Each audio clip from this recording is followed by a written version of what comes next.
無限にモデルさんっていうのは世の中にいるわけですよね。決めた方を撮ってるだけではなくて、街で出会う人、これはと思った人にはちょっと声をかけて後日撮る時もあればその場で撮る時もあるんですけど、もしくはその撮るために通い詰めて顔見知りになってからと。例えばガソリンスタンドとか、この店員さん撮ってみたいなっていうと他のガソリンスタンドで入れてたんだけど、撮りたい人がいるスタンドに変えて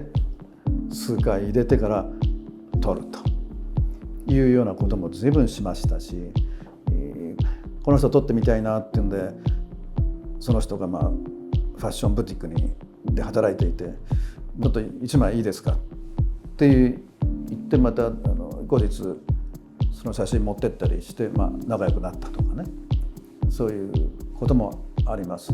そしてどんどん知り合いが増えていくっていうのも素敵なことで、できれば会話をしてっていうのが私のスタイルですね。でこのスナップの魅力っていうのは、次から次へと新鮮な被写体が人口の分だけいるわけで、その無限の被写体の可能性、それは非常にいいじゃないですか。制限なくね。ですんでふっと心の中にスッと入り込んでスッと撮るっていうね、そういうスッっていうのがいいわけですね。9割9分人の写真を撮ってるんですけども、私自身自分のスタイルをスナップポートレートと言っていて、スナップで見知らぬ人なんだけど、お話しして理解を得てくれれば、ちょっとこっちにずれてくれますかとか、お二人でちょっと肩組んでくれますかってちょっといじくるんですよ。最もその二人を象徴するようなポーズに。でちょっとそうした演出があるんで、スナップポートレートっていうふうに自分のスタイルを呼んでます。そうやって演出されてくれるためには、彼らが僕の写真を理解してもらわないといけないから、いきなり無指示でたらパッて撮ってっていうのはあんまりなくて、意図とか僕の人間性、僕も彼らの人間性っていうものを理解した上で成立する数分のフォトセッションということですよね。でそこから出てくる表情っていうものが違うわけです。そうして被写体とのカメラマンとの心の交流っていうのは、ポートレートを撮る時には必要だと思うんですね。僕の場合は、こちらの一方的な感情ですけど、被写体の方の明日の幸せを祈ってシャッターを切るっていうのが精一杯僕ができることです。その一番いいその人が持ってるいい面を僕が撮る。それが彼らの差し上げた場合、写真をこんなに素敵な日があったの、私もこんな素敵な横顔があるんだろうかって言って、彼らのこれからの人生のプラスになればっていう気持ちがありますね。ですんでお互いの理解、それが不可欠だと思ってます。今日お店に行った恵比寿にSIKI 四季っていうお店があって、このズボンとか靴下はそこのものなんですけども、デザイナーの戸貝さんのコンセプトっていうのは、ファッションの中に対立するものがいくつかある。例えばヤング向け、シニア向け、レディース、メンズ、ファーストファッション、ブランドもの、赤い色対して黒い、ブルーの色、長い、短い、フレア、つまりワイドかスキニーか、いろんな対立質問があります。その対立を取っちゃうっていうのがそのデザイナーのコンセプト。人生にもいろんな対立がある。有名無名、若い若くない、男女、さまざまな対立がある。それを取ったとして、みんながその壁をなくして交流できたら、素晴らしい自由な世界ができる。でその戸貝さんの対立っていうものを削除するのが自分のファッションだ。つまり何にでも合うんですよね。レディースもメンズもないし、若い人も年配の人も着られるし、古着を買ってきて新しくポケット、ファスナー、ボタンを付け替えて新しいファッションにしちゃうっていう新旧っていうものないと。それが生きる上で自分たちが解放される、自由に解放される秘訣だなと思いましてね、彼の主張っていうのは今日カメラで収めたように、自分が普段はあんまりこの口下手だしコミュニケートできないけど、自分が得意なファッションで人と交わって人と仲良くしたいんだと。である人はそれを音楽でやり、僕は写真でやり、みんな人々と仲良くするために自分の得意分野を生かして生きているということですね。20歳の頃に公園で少女が2人バレーボールをしていました。自宅の近所の池上本門寺公園で、その子たちに断って写真を撮らせてもらいました。ある時105ミリから28ミリに交換してその子たちに近づく。そしたら僕が近づきすぎてボールが僕に当たりそうになった時があった。でそのボールを打った子が当たっちゃう、当たったら痛そうって心配そうな顔をして、と思ったらボールが来てるんでシャッターを押せなくてボールを避けた。しかしその心配そうな僕を見つめている顔がなんと美しく、今撮れなかったあの子の瞳を撮れたとしたら、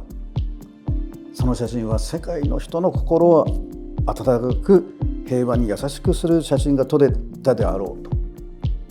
思って、その一枚の撮れなかった写真というのを今でも心に悔やんでいます。で今でもあれから50何年かが経ち、写真を今でもやってる理由の一つは、あの時撮り逃したあの方の優しい瞳を世界のどこかで似たような瞳を見つけて撮ってみたいなっていう思いがありますね。それが一つですね。もう一つはそれから何年か経って僕はロンドンに住んでる時にやはり語りたいのは1981年でしたかね。地下鉄でザ・クラッシュというパンクバンドのジョー・ストラマーさんをお見かけして、写真撮っていいですかって言ったらいいよって言われて、ホームの上で数枚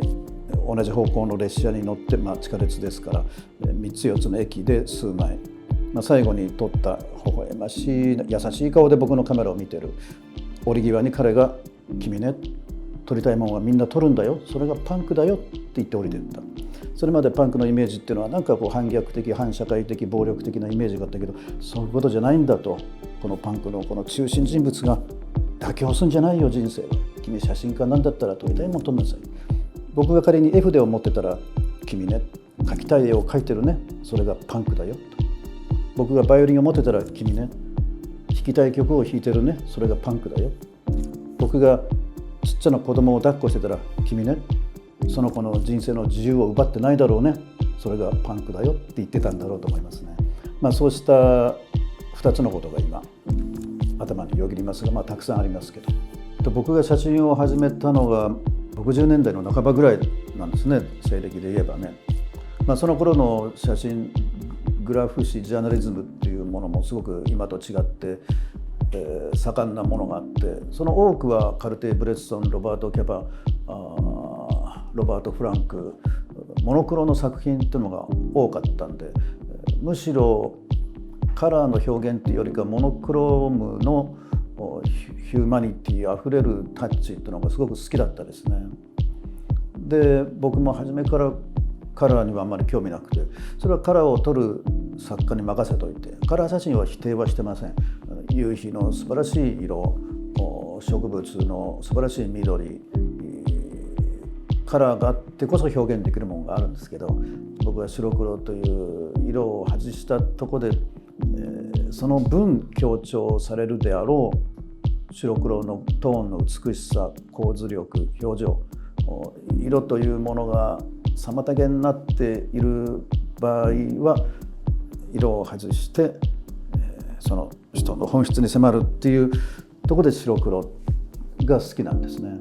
自分の感性って大事だと思いますけども、刺激を受けることって大事なんですけど、とにかく写真はたくさん見てますね、いろんな作家のね。近くに代官山蔦屋があったり、洋書店またはビジュアル本もたくさん扱ってる本屋さんに行って随分とペラペラめくっていいのは買ってきたりと、もうたくさんの写真集のコレクションがありますし、これはいいやで買う写真集って自分に似てるスタイルのと全く真逆なスタイル、その2つに分かれますね、買うのは。全く自分と違うスタイルの写真家、それはカラーのもあります、抽象的なのもあります。こういう表現でこういうことが感じられるぞと、これはいつか僕の作品に取り入れてみたいとか、もしくは似ているやつは似てる方法でここまで撮れたかっていう、いずれも刺激を受けるために写真集はたくさん見ますし、できるならばその作家がまだご存命で目の前にいるんであればお話伺って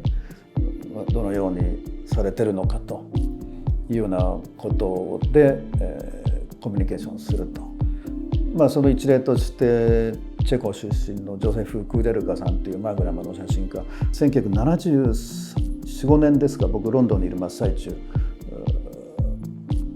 彼は僕の家に泊まっていったことがあるような、間柄なんですけどね、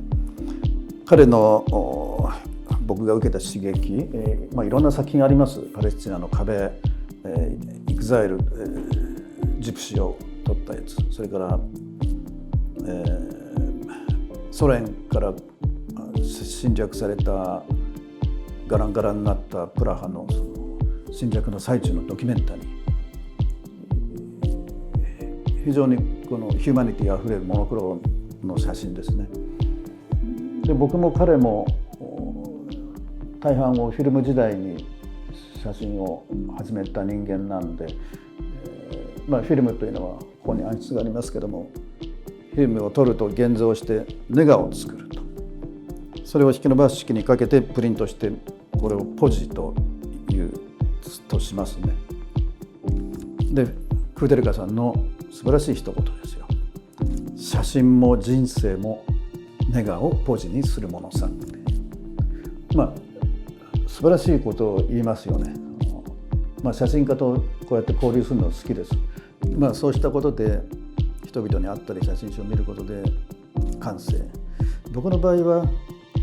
文章も書くんですけど、それも写真で表せないところは文章で補うっていうことを言葉にするっていう、それで文章を書いたりラジオの番組によく出たりとか、言葉で伝える、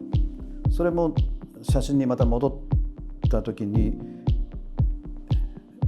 写真でしかできないこと、逆に言葉ではできないことというのは何だろうとかいうことで、写真独自の表現、言葉ならではのものとかいろんなものを比較しつつ、自分の感性を高めていけたらということですね。28ミリの広角っていうのは非常に心強いものがあるわけですね。いろんなものが手前から向こうからパンフォーカスで写ってくれる、写真によくある偶然に何かが入ってきたのが写ってる、これも大きな要素ですから、それは28ミリの時ってすごく大きくて、GR は2840ってこの2機種になったんですけど、それぞれの特徴があって、28ミリのダイナミックさっていうのは決して捨てられないですね。僕も振り返ると広角での自分の代表作ってたくさんあります。だけど50ミリも僕は常用するんで、この40ミリっていうのがそれに匹敵しますんで、その40ミリで人間の本質に迫っていくっていうことも非常に重要ですね。28ミリで3万になっちゃうっていう場合もあります。その時40ミリがしっかりと人の心をグリップしてくれるでしょうし、両方ともないと困るんですね、これは。ですのでこの小ささコンパクトさがあるんで、2台持っていくのが一番いいんでしょうけど、報道の現場でパレスチナとか行って撮った時っていうのは28ミリが随分多く僕が使ってましたね。で平和時のポートレートっていうと40ミリの方が多いかなっていう、シチュエーションによって違いますけど、両方ないと困るというのが正直なところでしょう。僕の中ではわりかし長い間 GR っていうのは手元にはありますがね。でサブとしてちょこっと入れといて、パチッパチッというのが意外なスナップだったりポートレートだったりっていう時に気楽に撮れて、このオートフォーカスのありがたさとか身軽さっていうのは素晴らしいですよね。ですんで、メインカメラでもいいんでしょうけど、サブカメラで、中盤とかフィルムでこうカシャって撮りつつ自由な空気感でこれを撮るっていうと、この大きい時間がかかるやつとはまた別の世界が撮れるから、両方あれば撮り逃すものはないっていうことで重宝はしてるんですね。それぞれのカメラにできることできないことあるんで、まだこれで撮れないやつを、ローライフ X であったり、こっちのでっかいんで撮れないやつのその本当に作らない瞬間に対応できるっていうとこではそれぞれの良さがあって、このコンパクトさっていうのは他に類を見ない、フォーカスがピシャッとあっていい表現力してくれる、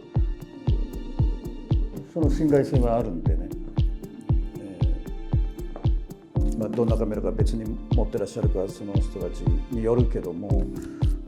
そのカメラが撮れないものっていうのもたくさんあるんで、それを見事に隙間の時間に撮ってくれるカメラだと思いますね。